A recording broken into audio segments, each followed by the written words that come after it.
Hi everyone! Welcome to Sulit Tech Review. So, nandito sa atin guys yung bagong-bagong Lipertech Levy TWS. Galing to guys sa Digital Walker. So, maraming salamat sa pagkapadala nila ng TWS na to. Available na to guys sa kanilang mga physical stores at sa Lazada. Meron din silang flagship store sa Lazada. Ang current price ito ay 4,790 pesos. Pero meron tong special at introductory price na 4,590 pesos. So, pwede nyo samantalahin guys yung introductory price ng Lipertech Tevi sa Digital Walker. Meron tong isa pang model, yung Levy. Mas mababa yung specs nun guys. 3,390 pesos ata yung original price nun. Pero yung special at introductory price ay 3,190 pesos. Pero ang pag-uusapan natin guys ay itong Tevi. Excited na ako guys kasi chinek ko yung box kasi makikita nyo dito sa likod ng box yung ilang specs ng TWS na to at napakadami niyang na-check na mga specs na dapat meron sa isang magandang TWS. So excited na ako guys matry. Samahan nyo ako. Start tayo.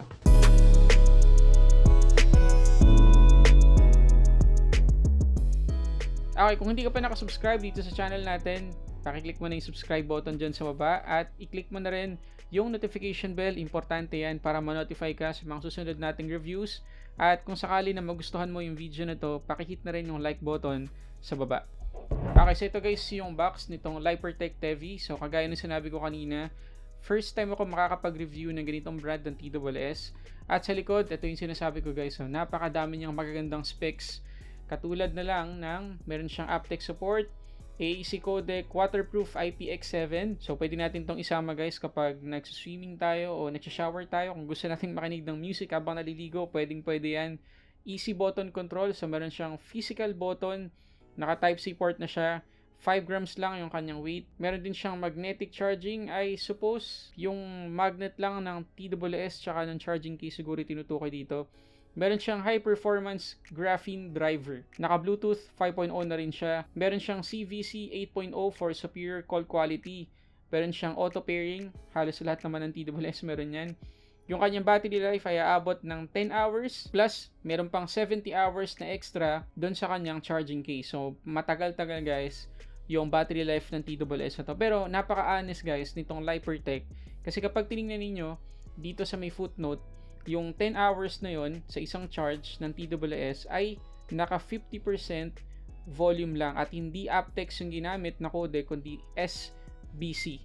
Napaka-honest nila. Usually kapag meron tayo nakikita mga TWS, sasabihin lang nila na ganito yung hours ng playback time pero hindi nila sinasabi kung ilang percent yung volume nung tinest nila yung playback time na yun. Pagdating naman sa charging time, within 15 minutes, mabibigyan na tayo ng 2 hours of playback time. Meron din siyang support sa voice assistant kagaya ng Google Assistant. Okay, tapos dito sa harap guys, yung nandito sa atin ay itong ivory na color. Meron pa tong color black.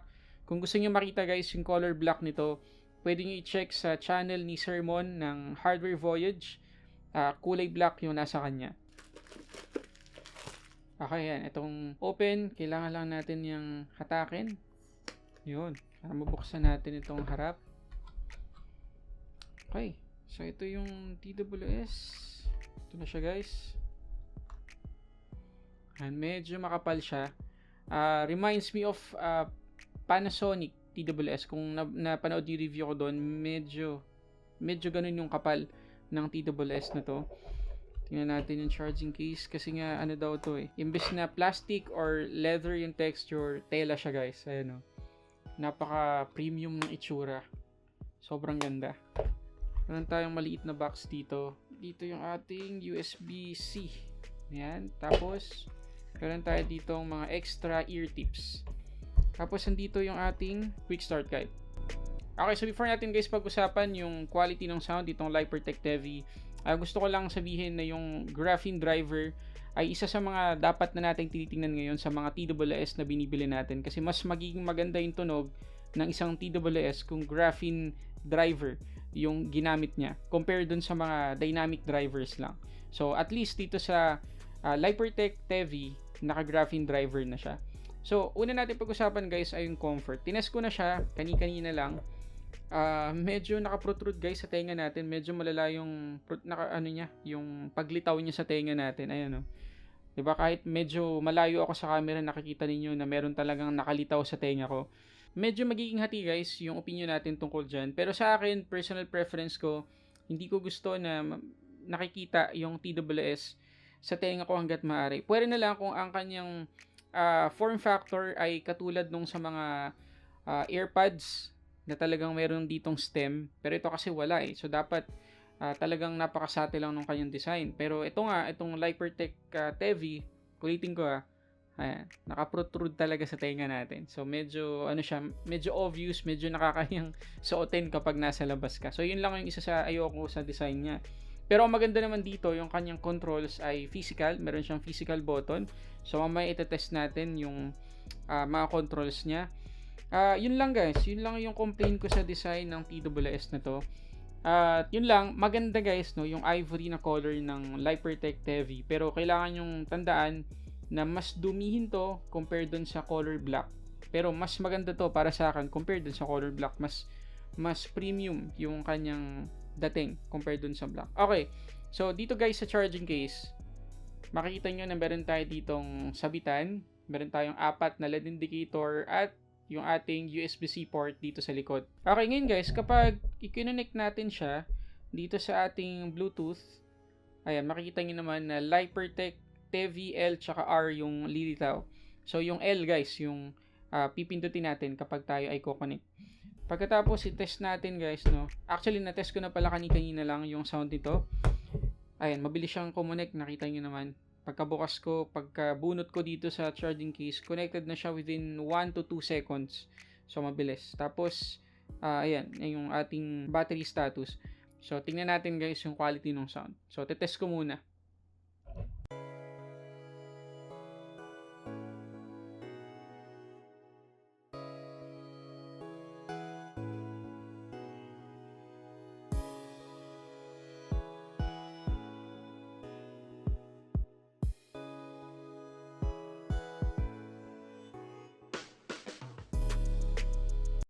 Okay, so duman tayo guys sa controls. So para ma-play and pause natin, kailangan natin pindutin yung either earbuds ng isang beses lang. Ayan, kita nyo, nagpa-play naman. Isang pindot ulit para ma-pause naman siya. Ito namang left earbud guys, ay pipindutin natin ng 2 beses. And para mag-volume up siya. I-volume down muna natin dito sa right para makita natin. Ayan, makita nyo guys na bumababa yung kanyang volume. Dito naman sa left side yung kanyang volume up. Ayan. So 2 beses lang sa either earbud para sa volume up tsaka volume down. Para naman sa next track dito sa left, 3 beses natin itatap. 1, 2, 3 at malilipat na siya. Dito naman yung previews. 1, 2, 3 1, 2, 3. Ayan. So ang impression ko lang guys, no, dun sa controls niya, okay siya kasi nga physical button. So mas madali natin at mas accurate yung pag-control natin. However, kapag suot natin, medyo feeling ko ang tigas kasi ng button eh. Hindi, okay naman yung button. Kaya lang siguro, medyo pantay na pantay siya dun sa TWS. Tapos kailangan mo talagang diinan. Medyo annoying sa tenga kapag suot-suot mo tapos pumipindot ka. Hindi kagaya nung sa Sabbat. Perfect example yung Sabbat. Kahit na nakasuot sa tenga natin tapos nagko-control tayo, hindi masakit sa tenga. So, may ganong feel dito sa Lipertech Tevi. Medyo nakaka-annoy sa tenga. Pagdating naman guys sa sound quality, actually sa totoo lang. Okay, so another day to guys. Hindi ito yung araw ng nakita nyo kaninang unboxing. Ito na yung kinabukasan kasi nakagawa na ako ng verdict actually dun sa first cut na nakita nyo kanina. Pero dahil meron akong natuklasang bago dito sa Lipertech Tevi, gumawa ako ng panibagong verdict. Gagawin natin yun ngayon. So nakikita nyo ngayon guys na meron tayong 2 phone dito. So ito yung iPhone, ito naman yung ating Android phone. So itong Android phone natin guys, itong ZTE Axon 25G ay merong aptX support. Samantalang itong iPhone 12 Pro Max o kahit anong iPhone guys, usually SBC codec yung ginagamit, hindi aptX. So walang aptX support yung mga iPhone, talagang sa mga Android phones lang yon. Actually, hindi sa lahat ng Android phones, mga piling Android phones lang talaga. So, merong aptX support, ulitin ko lang, yung Android phone natin dito at SBC naman dito. So, bakit ako gumawa guys ng panibagong verdict? Kasi kahapon guys, nung ginagawa ko yung review dito sa Lipertech TV, kasama yun yung unboxing kanina na nakita ninyo. Ang verdict ko dito ay ayos lang. Hindi ako masyado nabilib dun sa palo ng bass niya. Yung signature sound nitong Lipertech TV guys ay natural. Tama yun nandun sa box. Ayan o, makikita nyo dito sa harap ng box na meron siyang clean, balance, and natural sound. I agree, totally agree.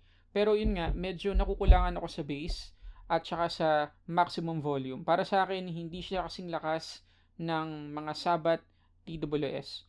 Pero para sa mga majority ng mga makikinig or gagamit ng Lipertech TV, siguradong sapat na sa kanila yung sound. Pero dahil nga sa dami na ng mga TWS na natry natin, medyo nako-compare natin siya dun sa magagandang TWS na natry natin. At palaging ganun yung ginagawa ko sa mga review. Ngayon, nung una ko siyang kinonect guys, dito sa Android phone natin na merong aptX support din, ayun nga, hindi ako ganun ka-happy. Pero, nung kinonect ko na siya guys, sa isang iOS device, kagaya nitong iPhone 12 Pro Max, nagbago lahat guys. Sobrang ganda ng sound nitong Lipertech TV. Nagulat ako, as in, gumawa talaga ako ng panibagong verdict para lang dito. Kasi ayoko naman na sabihin hindi maganda, pero kapag nasubukan nyo na sa iOS, bakit ganun? So, yun nga guys, yung experience ko dito sa Lipertech TV dito sa iPhone 12 Pro Max, one of the best guys. Hindi lang siya basta malinis, ang ganda ng bass, talagang mapapalo yung tenga mo. Pero, not to the point na distorted na yung sound. Yung meron ka marinig na hissing sound sa dulo, hindi ganun. Malinis pa rin. Kahit na itodo mo yung volume, tapos ma-bass yung pinapakinggan nating music. So, medyo night and day yung difference nila pagdating sa Android phone. Okay? May aptX support na yan, guys. So, I suggest, kung meron kang iOS device, katulad nitong iPhone, bagay na bagay yung Lipertech TV. As in, nagulat ako sa difference nung sound quality niya na nasa iOS device na. So, yun guys. Ngayon, pagdating naman guys sa microphone quality, pakinggan nyo to. Okay, so itong nare-read nyo ngayon ay nagagaling na sa microphone ng Lipertech TV. Connected yung ating Lipertech TV sa iPhone 12 Pro Max. At mapapansin nyo naman guys na okay naman yung boses natin, na narinig naman natin ng malinaw. Hindi lang siya ganun kalakas compared sa ibang mga TWS microphones. Pero pwede na. Sapat naman na hindi naman tayo tunog nasa ilalim ng tubig. Ngayon, dagdagan natin ang background noise, yung test na to, at tingnan natin kung masa-separate na yung ating boses from the background noise. So, gawin natin yun. Okay, so maingay na guys yung paligid natin. So, para tayong nasa loob ng mall. Mapapansin nyo na medyo nabawasan yung quality ng boses natin kasi medyo napaghahalo niyan. Kaunti lang naman yung background noise saka yung boses natin. Pero for the most part, dinig pa rin yung boses natin. Medyo muffled lang tayo ng kaunti. Pero yun nga, marinig naman tayo ng kausap natin kung sakali na may tumawag sa atin at maraming ingay yung nasa paligid. Okay, so meron din guys companion app, itong Lipertech. Kailangan lang natin i-search at i-download sa Google Play Store yung Lipertech. Kapag na-download na natin, click natin ng open. At makikita natin dito yung ilan sa mga pwede nating ma-customize na settings sa ating Lipertech TV. Makikita rin natin dito yung ating battery status. Dito sa sound, meron tayong equalizer na pwedeng paglaruan guys kung gusto nating baguhin yung signature sound ng Lipertech TV. Pero meron din silang presets like bass booster, which is nakakita ako ng konting improvement sa bass. Meron tayong treble reducer, rock, hip-hop, pop, R&B, dance, at jazz. Dito sa rock guys, itong preset na to, medyo nag-improve yung volume niya. Pero para sa akin, hindi pa rin ganun kalakas kumpara dun sa ibang mga TWS na nasubukan na natin. Pero kung gusto natin guys, itodo yung volume talaga. Ayan, pwede nating isagad lahat dito sa equalizer. Kaya lang, magiging flat yung tunog ng ating TV. Pagkatapos dito sa control, pwede nating ma-customize yung controls niya, katulad dun sa double click, pwede nating baguhin, triple click, at saka yung 1 second press. Dito naman sa settings, pwede nating baguhin yung language nung mismong TWS. Kung sakaling ayaw natin ng English, gusto natin Korean, pwede naman. Yan yung naririnig natin guys kapag binubunot natin sa charging case yung TWS. So yan lang guys yung ilan sa mga pwede nating ma-customize sa ating Lipertech TV gamit yung kanyang companion app. Okay, ngayon naman guys, pagdating doon sa latency nitong Lipertech TV, magkaiba pagdating sa media consumption, videos, movies, at pagdating sa games. Pagdating sa games, ramdam mo yung latency. Mahalata mo talaga. Pero sa movies, sa videos, hindi masyado. Parang sabay na yung buka ng bibig at saka yung sound na napapakinggan mo. At hindi naman tayo magtataka kasi hindi naman minention dito na meron siyang gaming mode o meron siyang low latency. Pero para sa isang TWS na talaga ang focus ay yung sound quality, the best guys, itong Lipertech TV. Again, marirecommend ko yung TWS na to. Isa sa may pinakamagandang tunog na TWS na narinig ko so far, as in satisfied ako guys sa sound quality niya. Pero mas maganda magiging tunog nito kung naka-iOS device ka. So yun guys, yan yung ating review dito sa Lipertech TV. Mabuti na lang talaga na test ko pa siya sa iOS device bago ko ibigay ulit yung aking verdict. At ayun, very satisfied ako guys sa TWS na to. Again, maraming salamat sa Digital Walker sa pagpapadala ng TWS na to. Kung gusto nyo guys mabili itong Lipertech TV, ilalagay ko yung link ng Digital Walker dyan sa description box sa baba. At kung sakali nakatulong tong video na to, pakihit na rin yung like button, subscribe button, at yung notification bell para ma-notify ka din sa mga susunod nating reviews. Kasi hindi ito yung huling TWS na i-review natin galing Digital Walker. Napakadami pa nila guys pinadala at gusto kong ma-share lahat yon sa inyo. So yun muna guys, maraming salamat sa panonood para sa samat-saring unboxing reviews. This is Sulit Tech Reviews.